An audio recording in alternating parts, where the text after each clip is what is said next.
വീണ്ടും reveal today മീഡിയയിലേക്ക് എല്ലാവരെയും സ്വാഗതം ചെയ്യുന്നു. ദൈവവചനം നമ്മെ വിടുവിക്കുന്നതാണ്. ദൈവ സാന്നിധ്യം നമ്മളെ സ്വതന്ത്രമാക്കുന്നതാണ്. ആമേൻ. 24 സങ്കീർത്തനത്തിൽ ഇങ്ങനെ പറയുന്നു: പണ്ടേയുള്ള വാതിലുകളെ ഉയർന്നെഴുപ്പി, പണ്ടേയുള്ള കഥകളെ ഉയർന്നെഴുപ്പി, മഹത്വത്തിൻ്റെ രാജാവ് പ്രവേശിക്കട്ടെ. മഹത്വത്തിൻ്റെ രാജാവ് ആർ? ബലവാനും വീരനുമായ യഹോവ, യുദ്ധവീരനായ യഹോവ. പണ്ടേയുള്ള വാതിലുകളെ എന്ന് പറഞ്ഞാൽ ദൈവത്തിനും അവൻ്റെ പരിശുദ്ധാത്മാവിനും നമ്മുടെ ജീവിതത്തിൽ പ്രവർത്തിക്കാൻ കഴിയുമാറ് നമ്മുടെ ഹൃദയവാതിലുകളെ നാം തുറന്നു കൊടുക്കുക.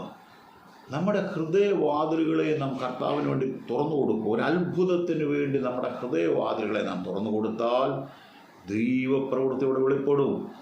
പണ്ടുള്ള വാതിലുകളെ തുറന്നിരിപ്പീൻ, മഹത്വത്തിൻ്റെ രാജാവ് പ്രവേശിക്കട്ടെ. മഹത്വത്തിൻ്റെ രാജാവ് ആർ?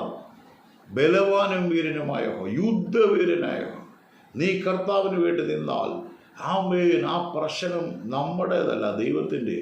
മോശ പറയുന്നുണ്ട്, യുദ്ധം നിങ്ങൾക്കുള്ളതല്ല. യഹോശവാദിനോട് ആ ലേവ്യനിലൂടെ ദൈവത്തിൻ്റെ ആത്മാവ് പറയും, യുദ്ധം നിങ്ങൾക്കുള്ളതല്ല. അപ്പം അതിനെ നമ്മളെ നടത്തുന്നതും നയിക്കുന്നതും ദൈവമാണ്. ആ വാതിലെന്ന് പറയുമ്പോൾ ദൈവിക വാതിലുകൾ, ആ സ്വർഗത്തിൻ്റെ വാതിൽ.